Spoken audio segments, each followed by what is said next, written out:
Good evening, everyone. Thanks for coming. My name is Peg Laswicki. I am the Assistant Superintendent for Student Services. We are very happy to see almost a full house here for our presentation tonight on transitioning to middle school. As we know that moving on from 5th grade to the big bad junior high can be a little overwhelming for kids and parents.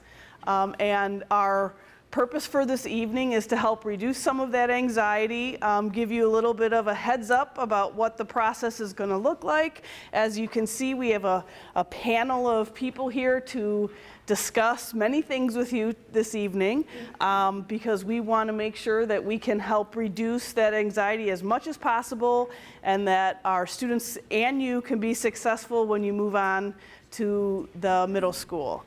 So in order to do that, we decided to have this presentation tonight.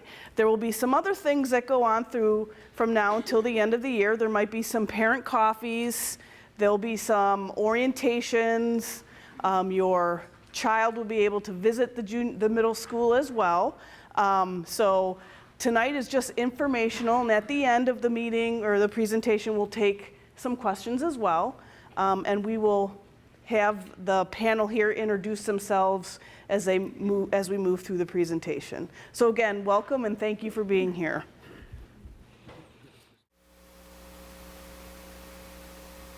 There you go. Thank you. You're welcome. So let's start by seeing how many of you are already middle school parents. You already have a child at the middle school level. A few? Okay, great. Well, wonderful. My name is Lori Namowitz, and I'm the principal at Thomas Middle School. Tonight, we have a few other staff members from Thomas with us. We have Kelly Klassen, who is our special education coordinator. She actually works between South and Thomas. We have Jennifer Tatara. Jen is our special education department chair, and she also teaches resource for us. And then we have Marley Shajewski, and Marley teaches extended resource programming for us at Thomas. All right, so let's start by talking about the timeline of the transition process. So it is already in progress. We have started with our paperwork piece, where we send out information from the middle school level, seeking out information from the elementary schools. Dr. Morrison and I work together closely on that to get that information. And then we start our meetings. So we work with each of the elementary schools, and we set up meetings where our special ed team of teachers and providers talk and meet with the elementary level team of teachers and providers. So that's when we start to go through and we learn about what your child's needs are and what that's going to look like at the middle school level. So we start with the teacher staff side of things. Myself and Jim, as well as our associate principals, we're all part of that process. From there, that occurs sometime in January and February. And then in March, April, and May, you'll receive notification regarding a transition meeting. So sometimes that transition meeting can be coupled with an annual review meeting. It just depends. But every student will have a middle school transition meeting, and that's the time where we get to hear your input, and you can hear about what our thoughts are on what we're seeing and what we've learned about your child. And then we work together on that part for that transition meeting to then plan for your child as to what it will look like in the middle school. Oftentimes, children will attend those meetings. We really enjoy that. We like a chance to get to know your student. Oftentimes, that'll happen like right at the end of the meeting. They might come in for the last 5 minutes or so. Other students really like to participate in more of that meeting. It just depends. So we'll have that transition meeting. You'll be informed. Each of the middle schools tries to plan out a date or two in which we go to the elementary schools and kind of back to back to back have all these transition meetings. So it works out really well. We get to come into your setting for that. And then in June and in August and throughout the summer, your child will have a chance to come into the building if you want to. We can set up a time for them to come in and take a tour. Each of the buildings does it a little bit differently in terms of when the kids come over during the school year, and they see the building and they take a tour during the day. And then there could be an evening event too as well. So it just depends. And that kind of like takes care of the structure of our transition process. So I'd like to introduce you to Dr. Jim Morrison. The next slide. All right, welcome everybody.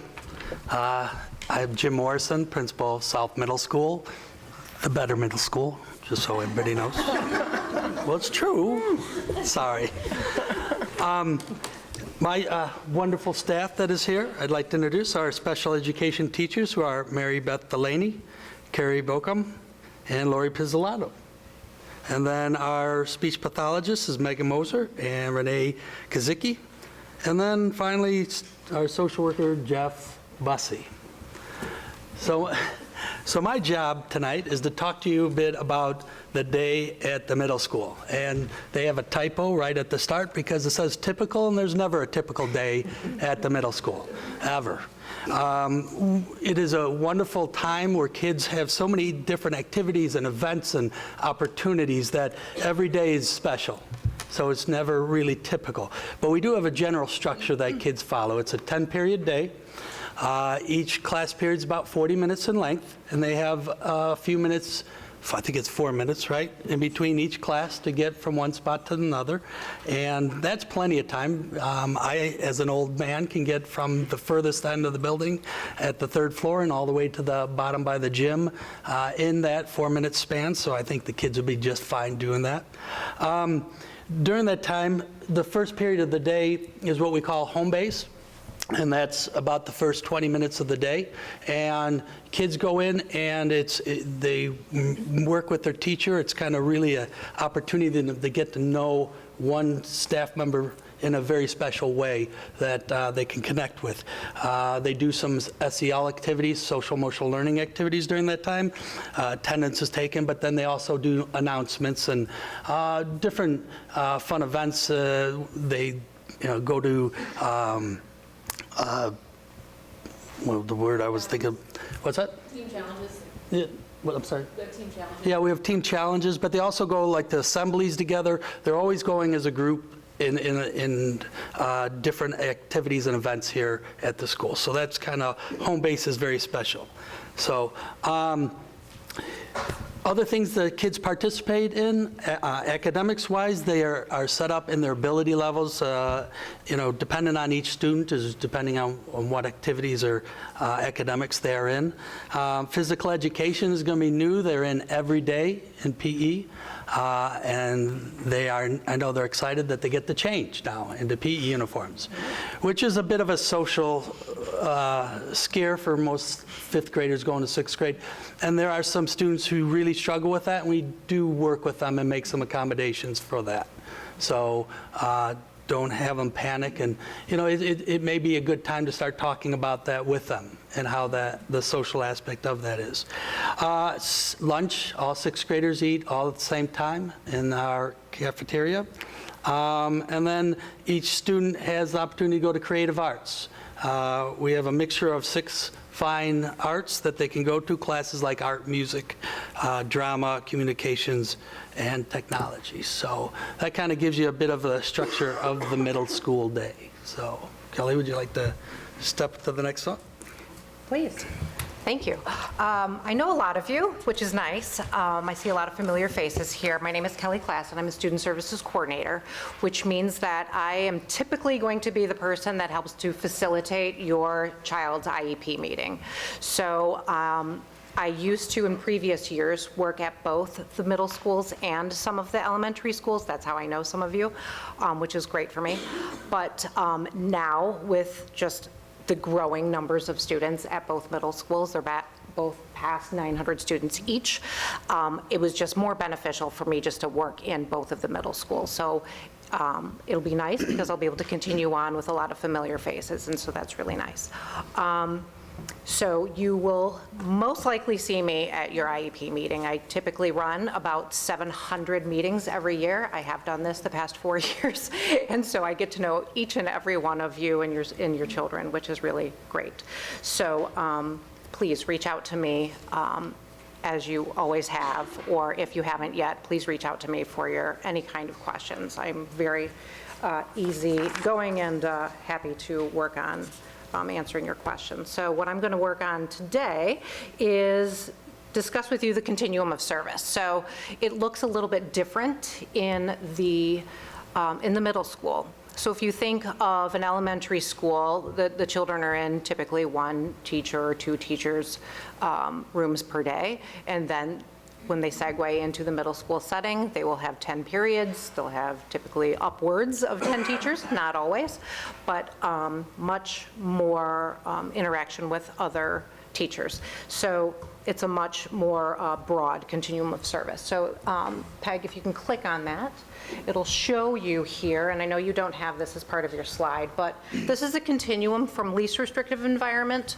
so a student that just needs a little bit of support, all the way up to more and more and more support. So this kind of goes through this, and this is also, it's a lot of information, but it's similar to what your child is doing right now in the elementary school setting, but it kind of breaks it down and is more broad as to there are more opportunities and classes in the middle school setting. So this kind of goes over that. And this page here is also located on our website. So if this is something that you're interested in having a copy of, please let me know. My contact information is at the back, and I can make sure that I get this for you. Okay, so we kind of go from the gen ed with just some supplementation for the students, itinerant services, resource class, which you'll hear, and we're going kind of in order of this continuum as we look down the panel. So the resource teachers will speak after me, then we'll continue on with the instructional programs, which are for students that are further behind and or need more support. Okay? And then if we have students that we cannot meet their needs of their IEP within the public school setting, we do have the responsibility to find other school opportunities for them. And I would be the person that would work with you in finding those alternate placements if a child indeed needed that. Okay, so I think there's another slide. The one that says middle school continuum. Got it. And then this breaks this down a little bit more. That tells you a little bit more detail about each of the services that are offered. Okay, so we'll start with going into the middle school program slide. That's me. There we go. So next is the resource program. The resource, it is called the resource period, which is very confusing, but if your child has resource services on their IEP, it's actually a class, which is called resource. In the resource class, the students will be working on a lot of executive functioning skills, receiving a lot of accommodations for additional time on their work with a resource teacher. They will have goals and minutes of service for that class, which is indeed called resource.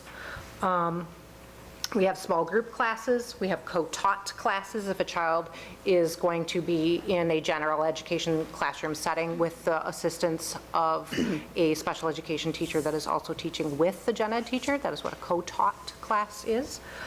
Extended resource program is for students that are a couple of years behind academically and or socially. So it's a little bit more support and a little bit different curriculum, and the teachers will explain that a little bit better. And then further on from that is the individualized learning program, and this is much more of the life skills program for students. Mary Beth Delaney will speak about that. And then we have speech and language services. Some children just have an IEP for speech and language, and other students have that as a related service or as a disability category. And then there are also additional supports insofar as occupational therapy, physical therapy, vision itinerants, those kind of things. Okay, so everything that your child is getting currently, we'll look at that IEP during transition, and that'll just roll over to us with a few little minor changes in regard to the middle school setting. Okay? Okay, Mrs. Pizzolato? Hi. So we're going to talk a little bit more about the resource period and what's involved in that class. That again is one of their periods of the day. It can be. There's pre-teaching, reteaching of the core academic concepts, like in all the classes: reading, math, science, social studies. Then the instruction based on individualized goals. So we take a look at the goals and run the class accordingly, more individualized. There's small group instruction going on. There's organizational support, preparing for tests. Typically, there's even additional study guides made by the resource teacher to focus in a little bit more directly on what the tests will be entailing in the different classes that they're in. Preparing for tests, students will With speech only, though, their IEPs do not typically qualify them for a resource class unless they have academic goals. And it's taught by a special education teacher, and that, again, typically is their their case manager that would be teaching that. Then they also have integration opportunities in the resource program into the general education academics as appropriate, as the child is capable of handling.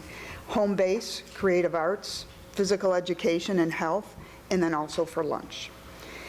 And we have single grade classrooms, so the resource teachers change each year due to our specialization at a single grade level. Thank you. Okay, so I'm going to talk about co-taught classes, and those are just some classes that we offer within our middle school setting. So for co-taught classes, you can think of it's just a general education classroom. They use the same curriculum, but there is also a special education teacher pushed into that class.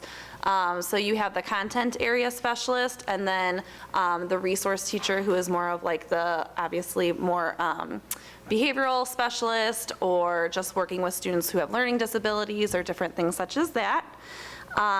So students who would qualify for these types of classes would need to be able to keep up with the gen ed curriculum in order to be in there.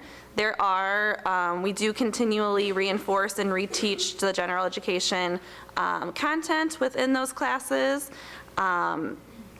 And we typically, it depends on what kind of students we have each year. So sometimes we always have ELA available, but sometimes we might also have math or other content area classes for co-taught. And then we also have small group classes. So for small group classes, that's for students who might be a year or two behind academically and may need more specific, slower paced instruction. And we typically use alternate curriculum within the small group classes. We offer that for both math and reading.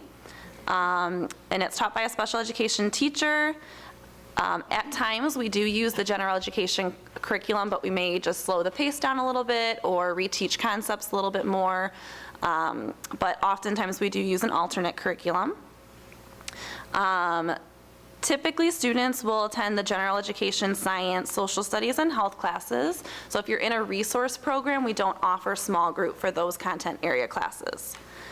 And then within those classes, at times there might be a teaching assistant in there, and we do a really nice job of making sure that our teaching assistants know that they're in there to support all students and not just your child, so they won't be singled out.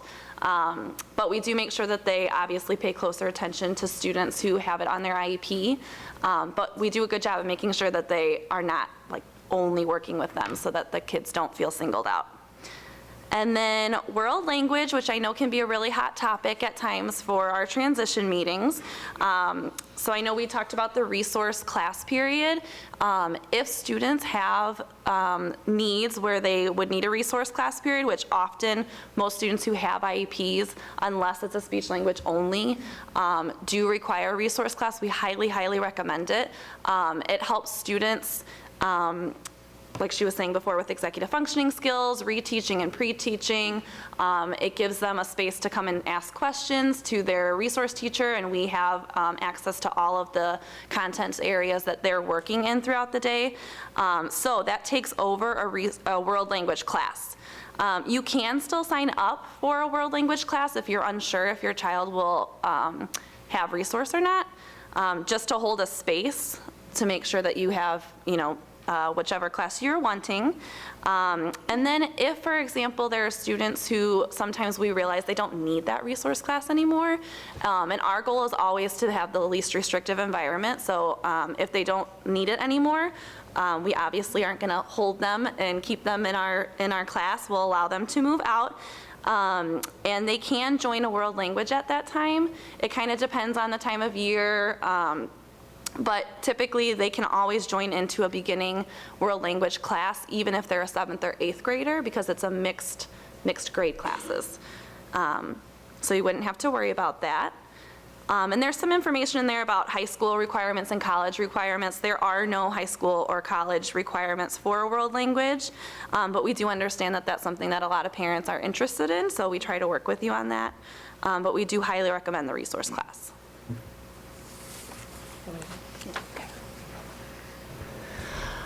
So extended resource is designed for students who are 2 to 3 years below grade level in all academic areas, and it's designed as to give instruction in a small group setting. And for students who require more than 50% of their day of special education services, we use research-based alternative curriculum within the extended resource program. And students within the extended resource program may have opportunities based on their areas of strengths to go out into general education classrooms with the support of a teaching assistant. And students in the extended resource program do not take a world language. Our classroom is a multi-age program, meaning it's 6th, 7th, and 8th grade combined. We have no more than 12 students with a teaching assistant in there to support the students and the teacher. And students within the extended resource program might also have a variety of different supports available to them based on their needs, like OT or PT, vision support, social work, speech and language. And we utilize a lot of technology to help students compensate for their areas of weaknesses, whether it's reading or writing, organization or note-taking. Assistive technology is a big part of our programs in our classrooms to help support students. Our students participate in the IAR testing, which is the state testing, and we utilize positive behavioral supports with a strong focus on student skills, problem solving, and self-advocacy. It's pretty much the foundation of what we do besides the academics. And also within the extended resource program, they still have a lot of opportunities to integrate with the general education classes. So they go to creative arts, physical education, home-based or homeroom, advisory, lunch, and then also, the goal is to get students to be in as many of those integrated opportunities as possible. So they may also attend co-taught classes or small group classes as is appropriate for them. Right, so that they might go out for a gen ed class that's co-taught by a teacher, like a resource teacher, or with the support of a TA, or a least restrictive environment might be for them a resource class. So it just depends on the student needs, but we work hard to meet those needs. Yeah. So as we work down the road here, the Individualized Learning Program is next, and it's very similar to the Extended Resource Program in that it's a multi-age program, that it's a smaller group. The students are in the same class for much of their day. We've reduced the number of transitions, so although the bell rings every 40 minutes, it's very often that students will have 2 classes back-to-back in the same classroom with the same staff, which assists in consistency and predictability, which is important for many of our students.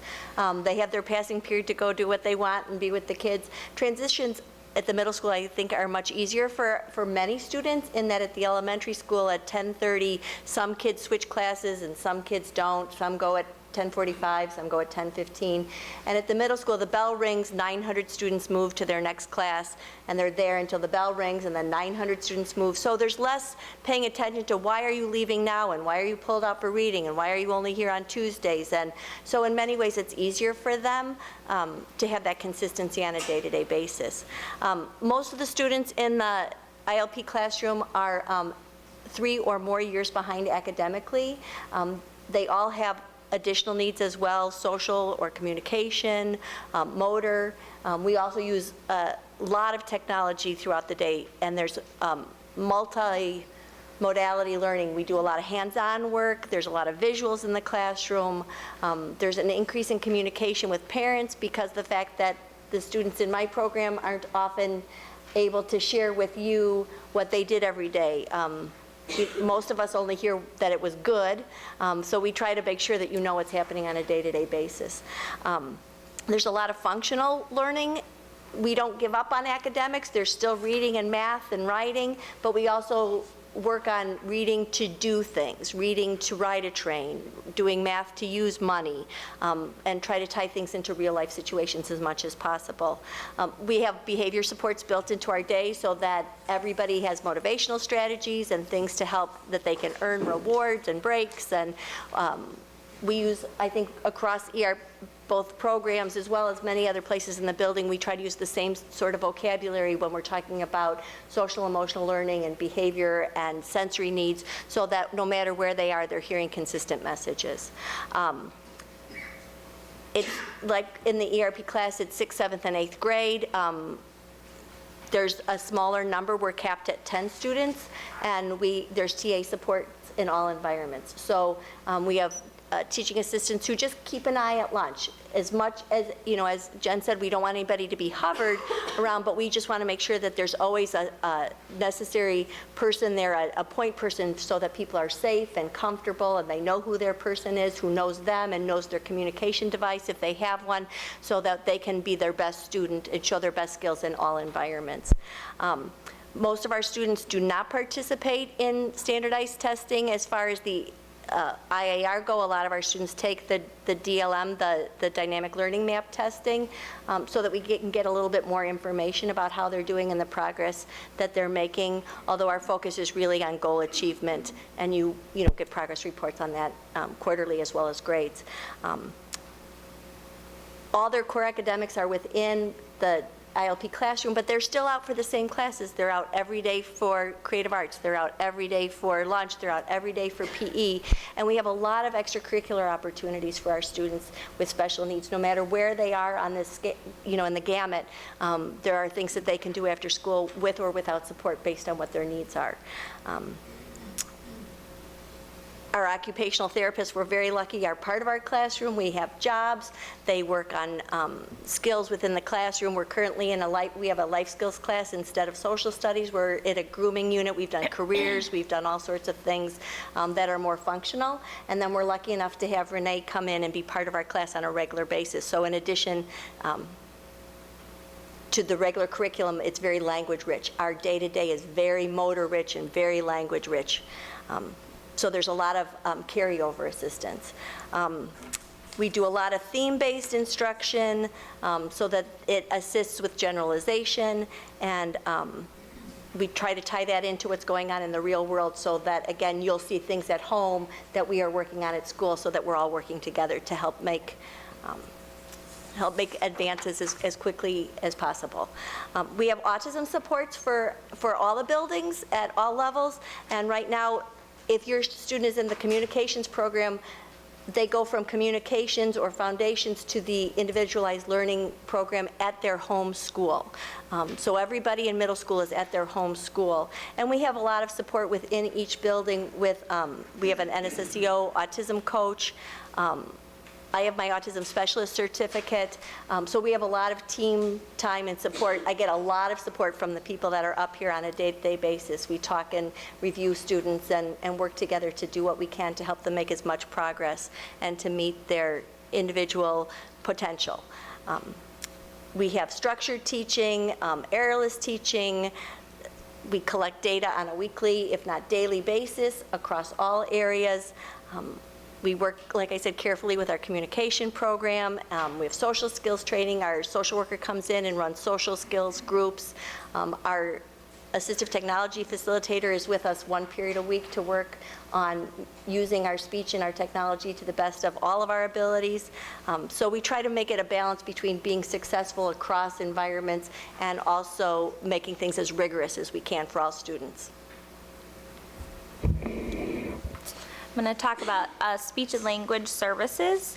If your child is just receiving speech and language as their primary service, there's no resource class, then they would typically be pulled out of the general education setting to receive those services or come during a lunch group.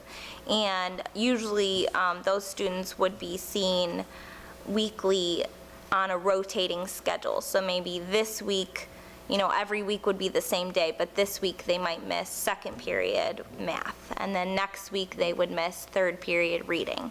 And so it would rotate through so they wouldn't be missing the same class over and over and over again. It would typically be once a month or once every 2 months.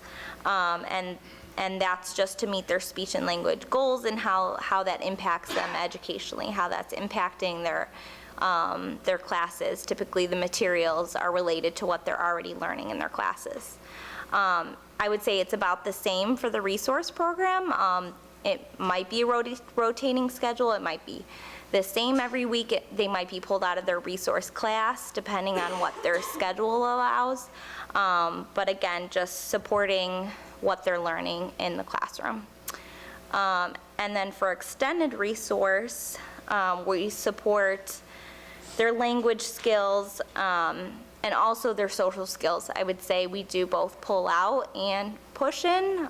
We try to have some of their minutes being met in a whole group setting, but some of their minutes might still need to be pulled out to work on those speech and language goals.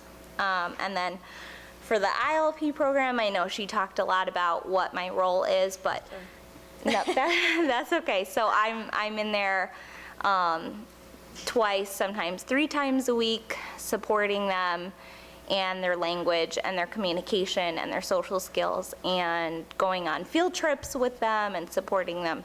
And that way, yeah, I would say we team, every day to try to support them and integrate, if they have a speech device, incorporating that more and training our teaching assistants and how to encourage them to use their communication skills across all their classes.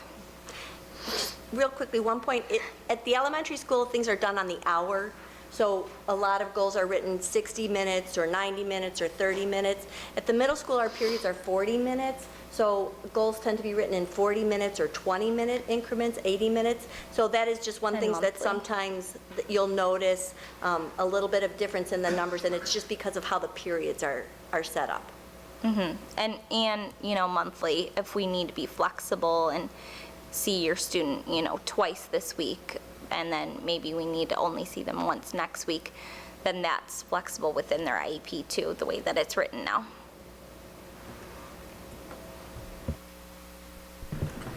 Okay, so in addition to all the we talked about so far, we also have an occupational physical therapist, and they do push in and pull out models of support.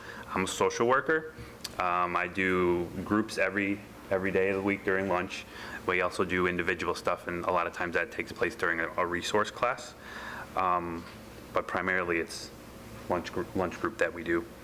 There's adaptive physical education. The TA we have in there is awesome, Ms. Pecora. And then we do vision and hearing screenings. That's through NSSEO staff and our nurses. And addition to that, we have response to intervention, which is RTI, and that's just basically students that may need a little boost in addition to what they already received in math and reading. We have 11th hour, where it's basically 40 minutes to get homework done or review for a test, or catch up on something if you've missed a day of school. And there's an activity bus as well for that, for those students to take home. We have lunch support. There's TAs in the cafeteria to help with some of our students. We have, I think there's 3 supervisors in there. Our principals are in there all the time, most of the time. And then there's academic and social clubs. I do a couple clubs. I know Ms. Moser does a couple clubs, our speech and language person. And then extracurricular activities as well. Okay, I'm just going to move this over a little bit, maybe. All right, so I'm going to just summarize a little bit more about the transition process. I know we started with that, but as Lori said earlier, as both Thomas and South, we've already started this process of transitioning. So we've reached out to the elementary schools. We're just trying to kind of figure out numbers, how many students are coming, figure out just basing our programs, figuring out classes and things like that. We need to schedule dates with these elementary schools, so you will be informed of when your transition meeting is. We hope to have them, as soon after spring break as we can, so late March, early April, maybe even, going into May if needed. It really just depends on the needs of... This year, not 2018. Yes, this year. Yeah, that would be bad. So, the transition meeting is considered an IEP meeting, so that means that the staff that works with your student in the elementary school will participate in that meeting. And then we typically have a middle school representative, so typically it would be the resource teacher. Sometimes a social worker would attend, sometimes a speech pathologist would attend. It really all depends on schedules and needs of students. We try to have an administrator at those meetings too, because we want to get to know your students. We want to just really hear from the sending schools who your student is, what their needs are, and so we can best plan for what we need in their classes for the following year. We already said this too, but it could be paired up with your annual review. So it might be an official annual review and a transition meeting. It might just be a transition meeting. So it might be a little bit shorter, but we know it's important to have those transition meetings. I know that as a parent, it's really important to hear what middle school is going to be like, and the kids want to know, and that's what they're anxious about. So by April, you guys know what's going on in 5th grade, you have it down pat, but you want to hear what classes they're going to be in. So that's really the focus and the point of these transition meetings. We'll review their current goals. We might add additional accommodations. 5th grade and 6th grade look a little different. So if they need lots of times they might have a checkout at the end of the day in 5th grade, but in 6th grade, that's a little bit harder because you're not in the same class all day long. You're traveling and you're in different classes. We might say, okay, for the first couple weeks, someone will come check you out. Or you might need a locker that's on the end of a row just because it gets squishy in there in the hallways and it's a lot of moving. So we can make accommodations. They're individualized based on your child's needs. And as a team, we're willing to work with you, and we want to hear your input, and we definitely listen to the sending school's input as to what they think that your student needs on their IEP. We'll also talk about, like Renee said, we'll match those minutes up. Minutes may shift a little bit just because of the class periods. We'll change or make changes to the accommodations to match what the middle school day looks like. And then we'll talk about the placement. So what that would look like, what their day would look like. Would your student be in a co-taught class for ELA? Would your student be in a resource class? Is ILP the best program placement for them? So that's really a discussion that we want to have with you, your members of the team, and we definitely appreciate and value your input as well as the elementary school's input as well. I guess the last thing is that case managers, the resource teacher is typically the case manager, so that will change every year. In 6th grade, you'll have a case manager. 7th grade, you'll have a different case manager. In 8th grade, you'll have a different case manager. And if they're a speech and language only student, the case manager is the speech pathologist. Can I make one comment? Because there are so many IEP meetings, we represent each other. So if I show up at a meeting, that doesn't mean that your child is slated to come to the ILP program. That means I'm the special ed person for that meeting. Carrie might be there, we might have our resource teacher, Lori might be there, but that doesn't mean that they're headed to our program. That just means that we were the special ed representative for that meeting, just to let you know. Yeah. Thank you for that clarification. All right, so this next slide is probably my favorite. I think this one is where we talk about what's your role, right? We've talked tonight a lot about all the different people that are part of the team, and let's talk a little bit about what's your role in the whole process. As you can see, there's so many different people, and there's a lot that goes into this process, and we are all here to support you and your child, and you definitely have a role in this. We'll be working with you at that transition meeting to determine the appropriate levels of support to meet your child's IEP needs. We'll talk with you and we'll plan the structure. We'll talk about the classes. We'll kind of weigh out the pros and cons. And it'll be a team decision that you play a role in, you and your child. So although there's many of us on the team, we really want to hear your voice and your thoughts, and we work together to make those decisions. At that time, you can ask questions. Tonight, you can ask questions, but at that transition meeting, especially if your child comes to the meeting, you can ask questions, and we can design an individual transition plan if we needed for your child. We've definitely had students who've come over after school this year, now in May and in June. They've come to the building, they've checked out the building in a more one-on-one setting. It really just depends. If there's a particular part that your child's nervous about, let's say maybe it's the locker, we could have your child come in and practice that part. So we can design a plan that best meets the needs of your child. We absolutely understand that this can be a process that's a little bit overwhelming. It could be. We want to make you comfortable so that your child feels comfortable. That's absolutely our goal. Your child will be more successful when you are feeling comfortable and knowledgeable about the process that we're taking. We have so many support staff that are here to help you. Please know that. Please know that you can reach out to any one of us. In each building, we have 3 social workers, which is really nice because you can get some individualized attention that way, but we're here to help you. I'm going to turn it over to Jim. Well, you kind of stole my slide there. I'm sorry. But that's all right. But as you go, how exciting it is. It is, it's very exciting. But as you go, we understand the importance of a smooth transition. We understand that you are and your child can be anxious. So let us help you through that process.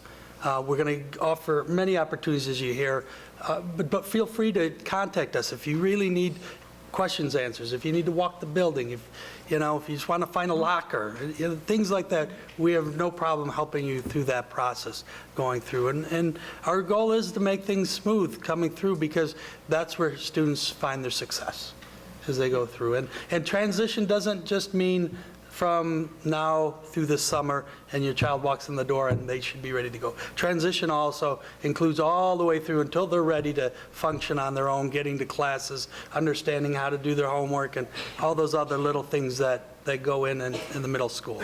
So our transition continues on even after the school year begins. So thank you again for coming and showing your interest, and hopefully we can answer some questions as we go. Additionally, we have indicated in your PowerPoint here, and of course online as well, all of the contact information in our Department of Student Services. We have 5 Student Services coordinators, and you can see that they are actually assigned to different buildings. So if your child attends one of those schools, those are the special Student Services coordinator that you can contact directly. Of course, I'm always available, as well as Jim and Lori here as the middle school principals.